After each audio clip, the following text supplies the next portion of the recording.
Welcome back two level up learning platform. ഇന്ന് നമ്മൾ VHSCയിലെ second ചാപ്റ്ററിലെ second പാർട്ടാണ് ഡിസ്കസ് ചെയ്യാനായിട്ട് പോകുന്നത്. ഫസ്റ്റ് പോർഷൻ നമ്മൾ പാർട്ട് 1 ആയിട്ട് അപ്ലോഡ് ചെയ്തിട്ടുണ്ട്, കാണാത്തവരെ കാണുക. ബാക്കി പോർഷൻസ് ആണ് നമ്മൾ ഇന്ന് ഡിസ്കസ് ചെയ്യുന്നത്. So the topic is MSME, micro small and medium enterprises. ഇനിയുള്ള പോർഷനിൽ മുഴുവൻ നമ്മൾ MSMEസിനെ കുറിച്ചിട്ടാണ് ഡിസ്കസ് ചെയ്യുന്നത്. MSME എന്താണ്, MSMEയുടെ രജിസ്ട്രേഷൻ പ്രൊസീജിയേഴ്സ് എങ്ങനെയാണ്, അതിന് ഏതൊക്കെ ഇൻസ്റ്റിറ്റ്യൂഷൻസ് സപ്പോർട്ട് ചെയ്യുന്നുണ്ട്, ഇങ്ങനെയുള്ള കുറച്ച് കാര്യങ്ങളാണ് നമ്മൾ ഡീറ്റെയിൽ ആയിട്ട് നോക്കുന്നത്.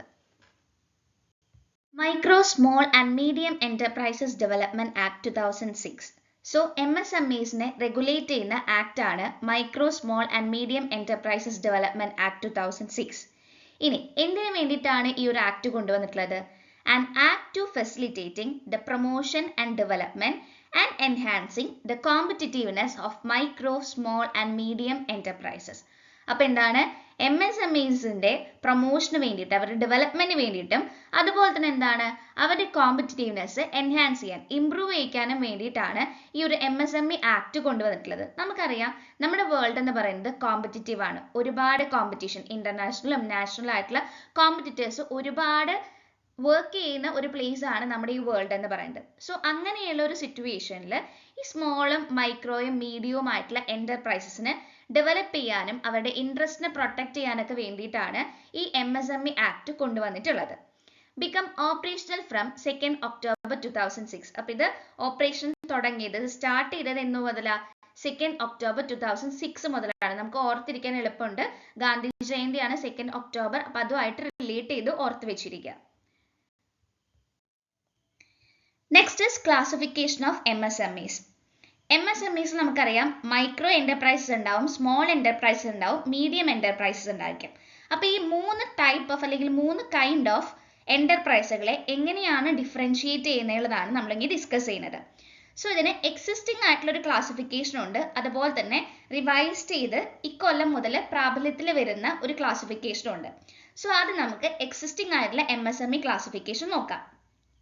ഇവിടെ എന്റർപ്രൈസുകളെ രണ്ടായിട്ടാണ് തിരിച്ചിട്ടുള്ളത്, മാനുഫാക്ചറിംഗ് എന്റർപ്രൈസസ് എന്നും സർവീസ് എന്റർപ്രൈസസ് എന്നും. സോ മാനുഫാക്ചറിംഗ് എന്റർപ്രൈസസിനും സർവീസ് എന്റർപ്രൈസസിനും 2 ഡിവിഷൻ ആണ് വരുന്നത്. ഇനി എന്തിന്റെ ബേസിസിലാണ് ഈ ക്ലാസിഫിക്കേഷൻ നടത്തുന്നത്? Criteria, investment in plant and machinery equipment. So ഒരു ഫേം അല്ലെങ്കിൽ ഒരു എന്റർപ്രൈസ് അതിന്റെ പ്ലാന്റ് ആൻഡ് മെഷീനറി എക്യുപ്മെന്റ്സിൽ എത്രത്തോളം ഇൻവെസ്റ്റ് ചെയ്യുന്നുണ്ട്, അതിന്റെ ബേസിസിലാണ് മൈക്രോ, സ്മോൾ, മീഡിയം എന്നിങ്ങനെ എന്റർപ്രൈസുകളെ ഡിവൈഡ് ചെയ്യുന്നത്. സോ ആദ്യം നമുക്ക് മാനുഫാക്ചറിംഗ് എന്റർപ്രൈസസിൽ നോക്കാം. മാനുഫാക്ചറിംഗ് എന്റർപ്രൈസസുകളിൽ investment in plant and machinery equipments 25 lakhsനേക്കാളും കുറവാണ് നടത്തിയിട്ടുള്ളതെങ്കിൽ ആ യൂണിറ്റ്സ് നമ്മൾ മൈക്രോ എന്ന് വിളിക്കും. ഇനി ഇൻവെസ്റ്റ്മെന്റ് 25 lakhsന് കൂടുതലും 5 crore താഴെയുമാണെങ്കിൽ അത്തരത്തിലുള്ള എന്റർപ്രൈസുകളെ സ്മോൾ യൂണിറ്റ്സ് എന്ന് വിളിക്കും. ദെൻ 5 crore മുകളിലും 10 crore താഴെയുമാണ് ഇൻവെസ്റ്റ്മെന്റ് എന്നുണ്ടെങ്കിൽ അവരെ നമ്മൾ മീഡിയം എന്റർപ്രൈസസ് എന്ന് വിളിക്കും. ഇനി അടുത്താണ് സർവീസ് എന്റർപ്രൈസസ്. സർവീസ് എന്റർപ്രൈസുകളിൽ investment in plant and machinery 10 lakhsനേക്കാളും കുറവായിട്ടുള്ള എന്റർപ്രൈസുകളാണ് മൈക്രോ എന്റർപ്രൈസസ്. ഇനി 10 lakhന് കൂടുതലും 2 crore താഴെയുമായിട്ടുള്ള എന്റർപ്രൈസുകളാണ് സ്മോൾ യൂണിറ്റ്സ്. ദെൻ 2 crore മുകളിലും 5 crore താഴെയുമായിട്ടുള്ള എന്റർപ്രൈസുകളാണ് മീഡിയം യൂണിറ്റ്സ്. സോ ഇതാണ് എക്സിസ്റ്റിംഗ് ആയിട്ടുണ്ടായിരുന്ന MSME ക്ലാസിഫിക്കേഷൻ. ഇനി പുതിയതായിട്ട് വന്നിട്ടുള്ള റിവൈസ്ഡ് MSME ക്ലാസിഫിക്കേഷൻ ആണ്. ഇവിടെ മാനുഫാക്ചറിംഗും സർവീസ് എന്റർപ്രൈസസിനും സെയിം ആയിട്ടുള്ള ക്ലാസിഫിക്കേഷൻ തന്നെയാണ് കൊടുത്തിട്ടുള്ളത്. ഇനി ഇതിന് കോമ്പോസിറ്റീവ് ക്രൈറ്റീരിയ ആയിട്ട് പറയുന്നത് investment and annual turn over ആണ്. ഇൻവെസ്റ്റ്മെന്റും ആനുവൽ ടേൺ ഓവറും കൺസിഡർ ചെയ്തുകൊണ്ടാണ് ഇവിടെ നമ്മൾ മൈക്രോ, സ്മോൾ, മീഡിയം എന്റർപ്രൈസുകളെ ഡിഫറൻഷിയേറ്റ് ചെയ്യുന്നത്. സോ ഈ ഇൻവെസ്റ്റ്മെന്റ് 1 crore താഴെയും ടേൺ ഓവർ 5 crore താഴെയുമുള്ള യൂണിറ്റ്സ് നമ്മൾ മൈക്രോ യൂണിറ്റ്സ് എന്ന് വിളിക്കും. ദെൻ ഇൻവെസ്റ്റ്മെന്റ് 1 crore മുകളിലും 10 crore താഴെയുമായിരിക്കുകയും ടേൺ ഓവർ 5 crore മുകളിലും 50 crore താഴെയുമായിരിക്കുന്ന എന്റർപ്രൈസുകളാണ് small enterprises. Then the last one is medium enterprises.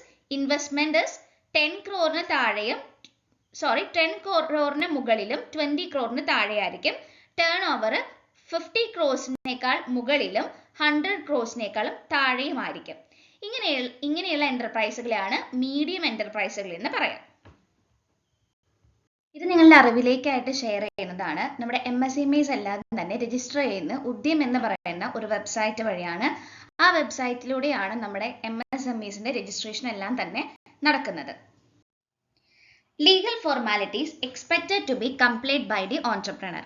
ഒരു ഓൺട്രപ്രണർ ചെയ്യേണ്ടതായിട്ട് വരുന്ന ലീഗൽ ഫോർമാലിറ്റീസ് എന്തൊക്കെയാണെന്നുള്ളതാണ് അടുത്ത ടോപ്പിക്കിൽ നമ്മൾ ഡിസ്കസ് ചെയ്യുന്നത്. First one is obtain pan. Pan means permanent account number. നമുക്ക് എല്ലാവർക്കും അറിയാം എന്താണ് പാൻ എന്നുള്ളത്. പാൻ ഇഷ്യൂ ചെയ്യുന്നത് ഇൻകം ടാക്സ് ഡിപ്പാർട്ട്മെന്റ് ആണ്. ഇതൊരു ഐഡന്റിഫിക്കേഷൻ നമ്പർ ആണ്. അതുപോലെ തന്നെ എന്താണ്, ഇതൊരു 10 ഡിജിറ്റ് ആൽഫ ന്യൂമറിക് നമ്പറും ആണ്. അപ്പൊ ഇഷ്യൂ ചെയ്യുന്നത് ആരാണ്? ഇൻകം ടാക്സ് ഡിപ്പാർട്ട്മെന്റ് ആണ്. ഒരു ഐഡന്റിഫയർ ആയിട്ടാണ് ഈ ഒരു പാൻ നമ്മൾ യൂസ് ചെയ്യുന്നത്. ഇത് ചോദിക്കാറുണ്ട്, വൺ വേർഡ് ആയിട്ട് പാൻ എക്സ്പാൻഡ് ചെയ്യാനും മറ്റും ചോദിച്ചു കണ്ടിട്ടുള്ളതാണ്. So the first stage is obtain pan. അടുത്ത എന്താണ്? Open current account in A bank. ബാങ്കിൽ ഒരു കറന്റ് അക്കൗണ്ട് ഓപ്പൺ ചെയ്യാം. Then the third stage is register the company. നമ്മുടെ കമ്പനീനെ രജിസ്റ്റർ ചെയ്യാന്നുള്ളതാണ്. കമ്പനിയുടെ നെയിം, അതുപോലെ തന്നെ അതിന്റെ ഫയലിംഗ്, DIN, അതിന്റെ സിഗ്നേച്ചർ, ഇതെല്ലാം തന്നെ രജിസ്റ്റർ ചെയ്യാന്നുള്ളതാണ് അടുത്തൊരു സ്റ്റേജ് ആയിട്ട് പറയുന്നത്. And next one is GST registration. നമുക്കറിയാം മുൻ കാലഘട്ടങ്ങളിൽ ഓൺട്രപ്രണേഴ്സ് സർവീസ് ടാക്സും വാല്യൂ ആഡഡ് ടാക്സും സെയിൽസ് ടാക്സും എക്സൈസ് ഡ്യൂട്ടിയും എല്ലാം കൊടുക്കേണ്ടതായിട്ടുണ്ടായിരുന്നു. പക്ഷെ ഇപ്പോൾ എന്താണ്, എല്ലാ ടാക്സുകളും കൂടെ ഒരൊറ്റ ഇതിലേക്ക് മാറ്റിയിരിക്കുകയാണ് GST, goods and service tax. അപ്പോൾ goods and service tax registration ആണ് നെക്സ്റ്റ് സ്റ്റേജ്. അതിനുശേഷം ഒബ്റ്റെയിൻ ടാൻ. ടാൻ എന്ന് പറയുന്നത് tax deduction and collection account number ആണ്. ഇതും like PAN 10 digit alpha numeric number ആണ്. ടാക്സ് കളക്ട് ചെയ്യും ഡിഡക്ട് ചെയ്യുകയൊക്കെ ചെയ്യുന്ന ആളുകളാണ് ഇത് ഒബ്റ്റെയിൻ ചെയ്യാനായിട്ട് റിക്വയർഡ് ആയിട്ടുള്ളത്. Next is custom duty.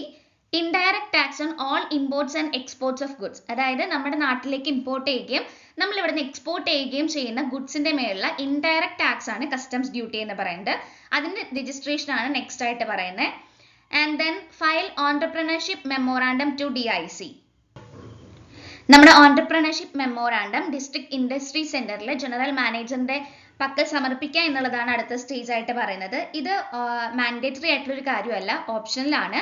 പക്ഷെ ഇങ്ങനെ നമ്മൾ ഫയൽ ചെയ്യുന്നത് വഴി നമുക്ക് ഇൻസെന്റീവ്സും സബ്സിഡീസും ഒക്കെ ക്ലെയിം ചെയ്യാനായിട്ട് സാധിക്കും.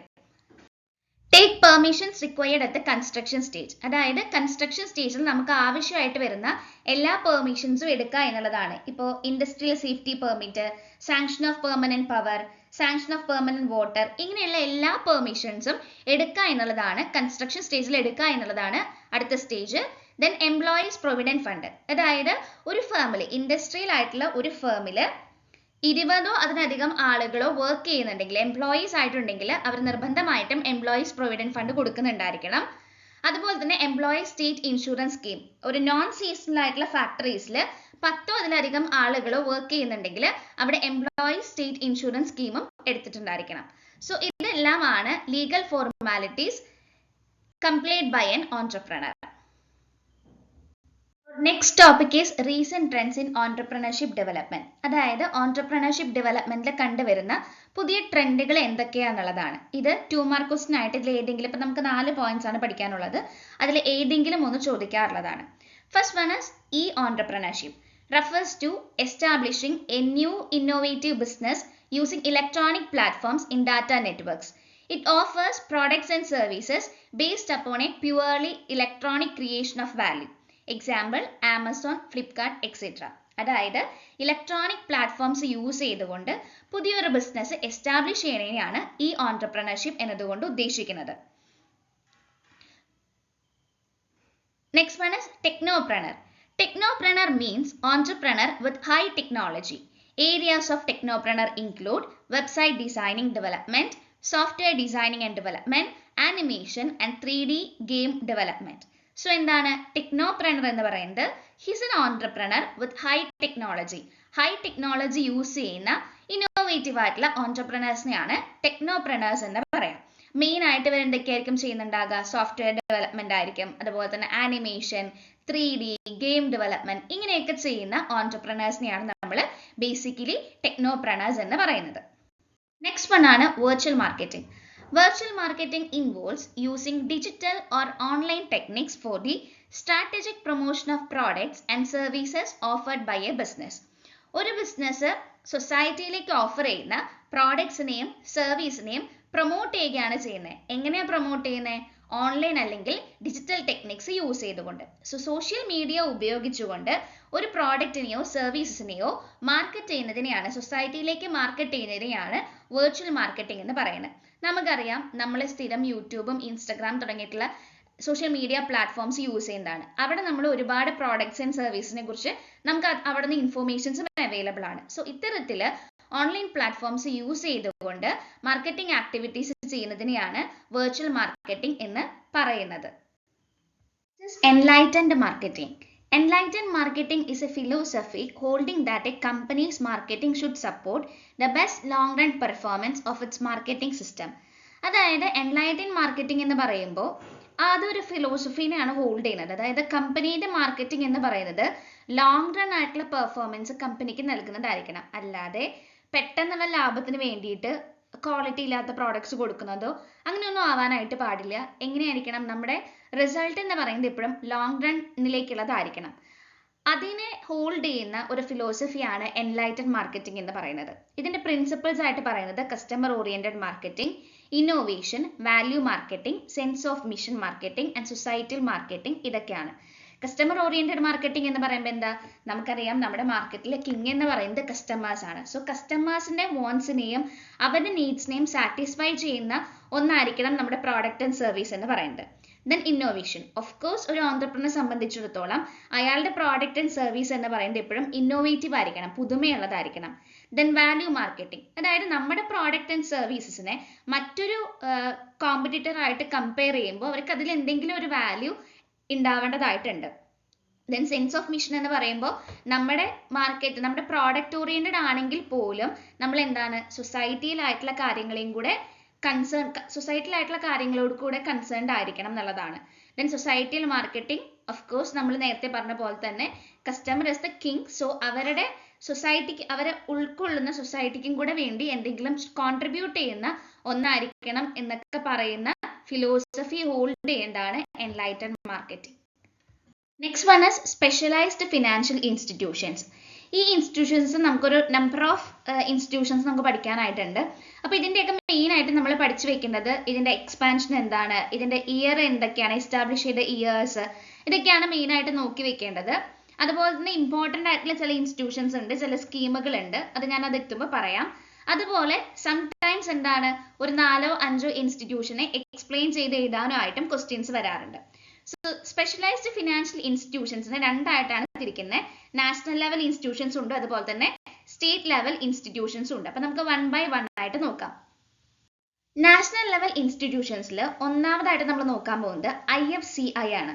IFCIയുടെ ഫുൾ ഫോം എന്ന് പറയുന്നത് industrial finance corporation of India ആണ്. Industrial finance corporation of India. ഇനി IFCI എന്നാണ് എസ്റ്റാബ്ലിഷ് ചെയ്തത്? 1st July 1948. 1st July 1948 IFCI develop ചെയ്തത് അല്ലെങ്കിൽ എസ്റ്റാബ്ലിഷ് ചെയ്തത്. ഇതിന്റെ ഹെഡ് ക്വാർട്ടേഴ്സ് വരുന്നത് ന്യൂഡൽഹിയിലാണ്. ഇനി എന്താണ് IFCIയുടെ objective? Its objective is to give long term finance to the industrial sector. Industrial സെക്ടറിന് ലോങ് ടേം ആയിട്ടുള്ള ദീർഘകാല ഫിനാൻസ് പ്രൊവൈഡ് ചെയ്യുക എന്നുള്ളതാണ് IFCIയുടെ മെയിൻ ഒബ്ജക്റ്റീവ് ആയിട്ട് പറയുന്നത്. Second one is ICICI, industrial credit and investment corporation of India. Industrial credit and investment corporation of India. ICICI incorporate ചെയ്തത് 1955 ഇതിന്റെ head ക്വാർട്ടേഴ്സും വരുന്നത് മുംബൈയിൽ തന്നെയാണ്. ഇനി ഇതെന്ന് പറയുന്നത് വേൾഡ് ബാങ്കിന്റെ ഒരു ഇനീഷ്യേറ്റീവ് ആണ്. ഇതിന്റെ ഒബ്ജക്റ്റീവ് എന്ന് പറയുന്നത് എന്താ? Long term and medium term project financing ആണ്. Next is IDBI, industrial development bank of India. ഇത് ഇൻകോർപ്പറേറ്റ് ചെയ്യപ്പെട്ടത് 1964 ആൻഡ് ഇതിന്റെയും ഹെഡ് ക്വാർട്ടേഴ്സ് വരുന്നത് മുംബൈയിലാണ്. And the objective is to provide refinancing facilities to industrial loans. അതായത് ഓൾറെഡി ലോൺ എടുത്തിട്ടുള്ള ഇൻഡസ്ട്രീസിന് refinancing facilities provide ചെയ്യുക. Next is SIDBI, small industries development bank of India. Small industries development bank of India. SIDBI was established in 1990 with the headquarters in Lucknow. അപ്പോൾ 1990-ലാണ് ഇത് establish ചെയ്യപ്പെട്ടിട്ടുള്ളത്. ഇതിന്റെ headquarters വരുന്നത് ലക്നൌവിലാണ്. It is an apex financial institution for promotion, financing and development of MSME. അപ്പോൾ ഇതാണ് ഏറ്റവും ടോപ്പിലുള്ള financial institution എന്ന് പറയുന്നത്. എന്തിനു വേണ്ടിയിട്ട്? MSMEസിനെ പ്രൊമോട്ട് ചെയ്യാനും അവരെ ഫിനാൻസ് ചെയ്യാനും അവർക്ക് വേണ്ട ഫണ്ട് കൊടുക്കാനും അവരുടെ ഡെവലപ്മെന്റിനൊക്കെ ആയിട്ട് പ്രവർത്തിക്കുന്ന ടോപ്പ് ഫിനാൻഷ്യൽ ഇൻസ്റ്റിറ്റ്യൂഷൻ ആണ് സിഡ്ബി എന്ന് പറയുന്നത്, അതായത് small industries development bank of India എന്ന് പറയുന്നത്. NABARD, national bank for agriculture and rural development, important ആണ് കേട്ടോ. National bank for agriculture and rural development.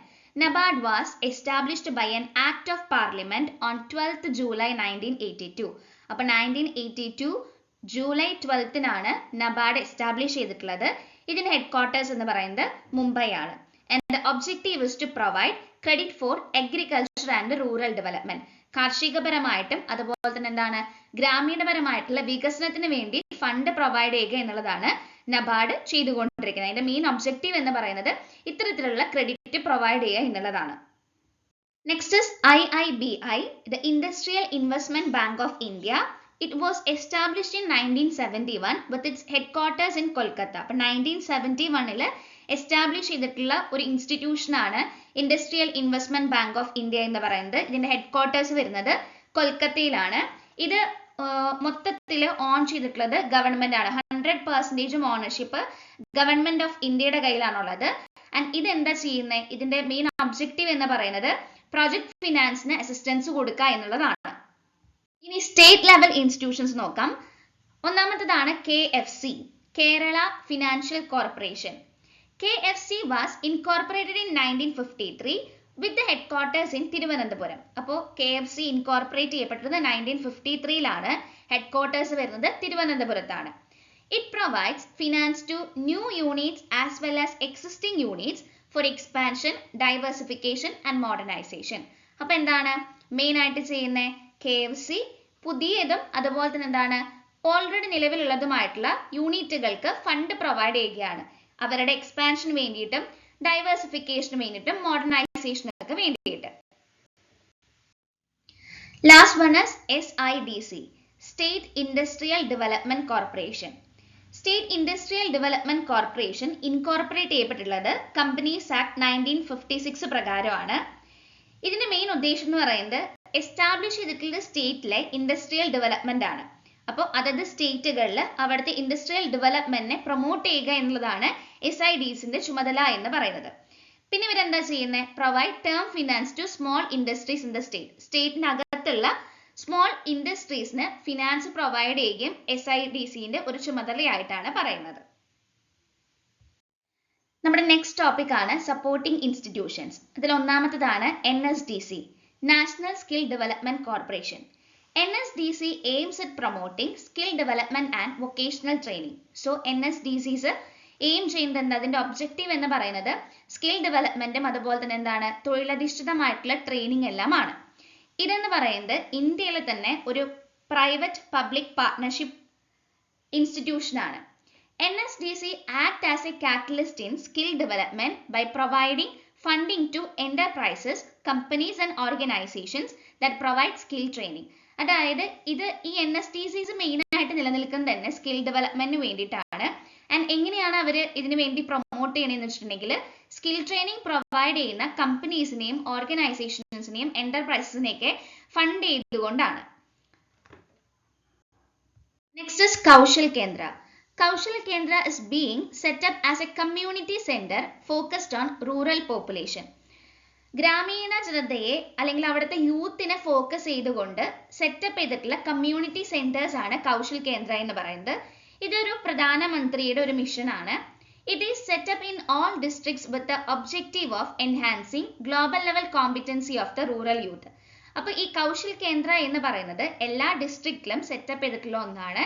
ഇതിന്റെ ഒബ്ജക്റ്റീവ് എന്ന് പറയുന്നത് റൂറൽ യൂത്തിനെ ഒരു ഗ്ലോബൽ ലെവലിലേക്ക് അവരുടെ കോമ്പിറ്റൻസീസിനെ എസ്റ്റാബ്ലിഷ് ചെയ്യുക അല്ലെങ്കിൽ അവരെ അതിലേക്ക് കൊണ്ടുവരിക എന്നുള്ളതാണ്.